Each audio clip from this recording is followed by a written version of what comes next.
Hello out there in the virtual world. My name is Jordan Person, and I'm one of the senior staff writers for Grassroots America magazine. If you've been tuning in, you know that we brought our magazine to life. And today I have with me the amazing Keith Stroup.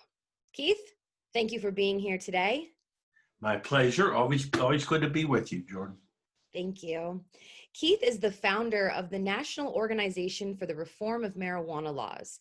And if you are one of our readers, you may have seen the amazing article about Keith in this year's January edition. So we wanted to end the political season with talking to the man who probably has been dealing more with it than anyone we know. So Keith, first of all, tell us how NORML has been faring through the pandemic of this year. Well, reasonably well. I'm pleased to say we just had our board meeting, and so we had a review of our finances, etc. And we're within just a few $1,000s of the same budget that we had a year ago. So I'm delighted. We have not had to lay anyone off. In fact, I think we've added one additional staff member.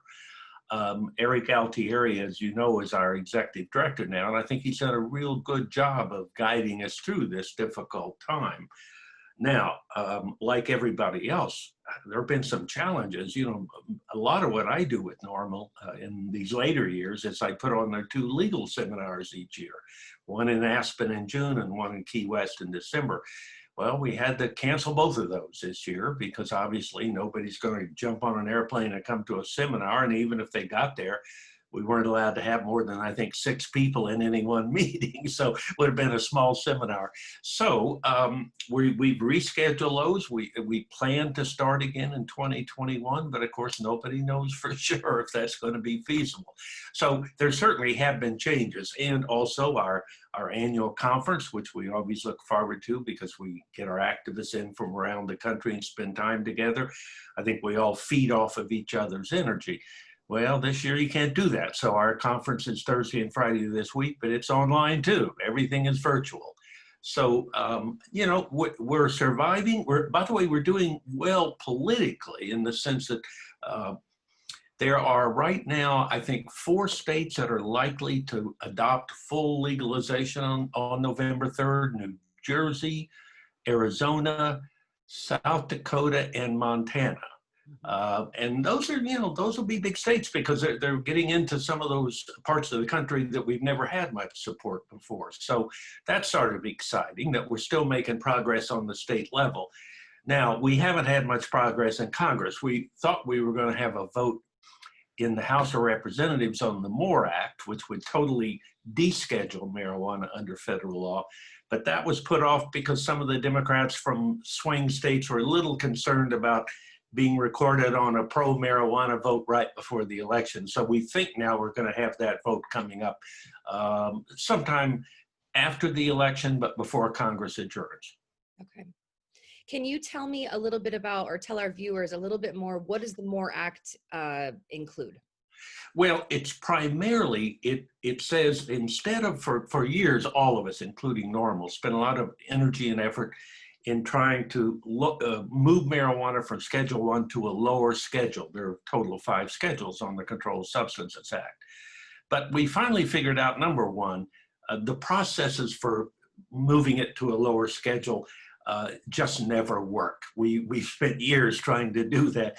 But more importantly, marijuana really shouldn't be on the Controlled Substances Act. Alcohol's not there, tobacco's not there, and marijuana never should have been either. So we now have over 200 members of Congress who've signed on as co-sponsors to the MORE Act. And by the way, in the Senate, Harris is our lead sponsor. So even though Joe Biden, assuming Biden is elected in a couple of weeks, he's an old drug warrior. And so we're all a little leery about what we can expect. He's beginning to come our way. He now says he favors decriminalization, and he favors expunging records for minor offenses. That's a good step forward for an old drug warrior. But what gives us more hope is the fact that Kamala Harris is going to be the vice president if they win. And as I say, when she was state attorney general in California, she was a bit of a drug warrior too, but then everyone was back then. So she now has come all the way in our direction. She favors full legalization. And I would bet that within the first couple of years of this new administration, she'll get Biden over on our position as well. So at any event, the main thing the MORE Act does is take marijuana totally out of the Controlled Substances Act on the federal level. So the states are absolutely free to do whatever they want. They can leave their marijuana laws as they are, or they can experiment with some kind of new version of legalization, and they don't have to worry about the federal government interfering. We've been fortunate in that the federal government has largely stayed out of this state reform efforts, but they don't have to. And it makes us very nervous when we have somebody like Trump appoints Jeff Sessions as Attorney General, one of the original reefer maniacs. There was obviously a possibility that he would go in and try to stop all of those 11 states that have legalized marijuana, or frankly, even the 33 that have legalized medical use. If you really had a hostile person as Attorney General or President, they very likely could do that. So we need to pass the MORE Act so we just get rid of that possibility altogether.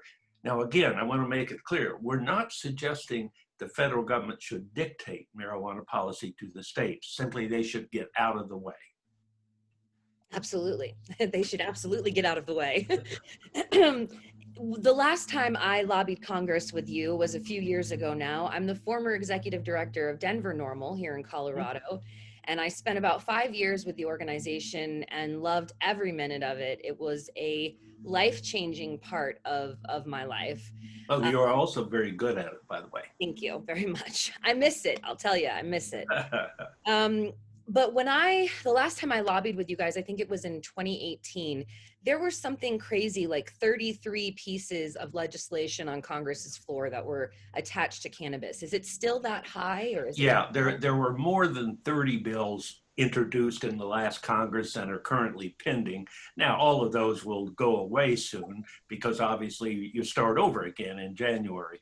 But that's extraordinary. We went for years in which we only had a half a dozen or so members of Congress that even felt comfortable identifying with us.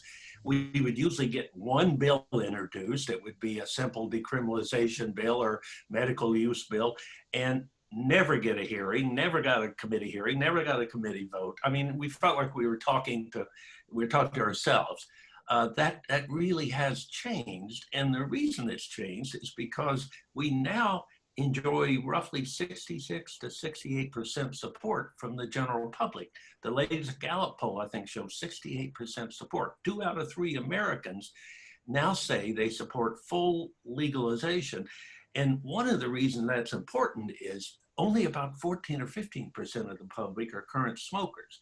When we started NORML 50 years ago, I think we felt we would probably have to turn on a majority of Americans. We'd have to introduce them to marijuana before we could ever win this issue. And by the way, back then, as you know, only 12% of the public supported full legalization. 88% were opposed.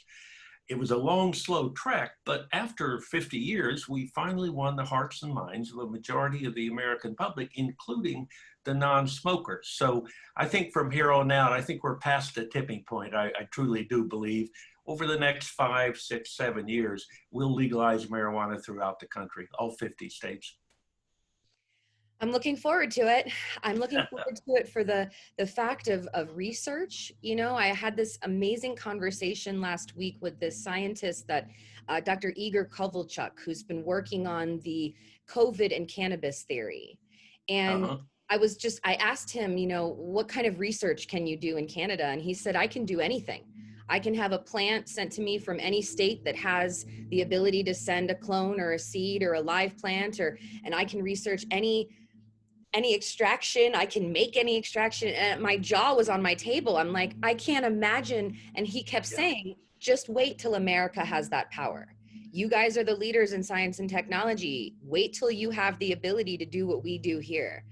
So And you know, there is a federal bill pending, by the way, which would open up the ability of where people could get licenses to grow marijuana. One of our problems here has been the only marijuana scientists are allowed to use has to come from the University of Mississippi. And it is trash. It's stuff none of us would smoke. It's very weak. It's full of seeds and stems.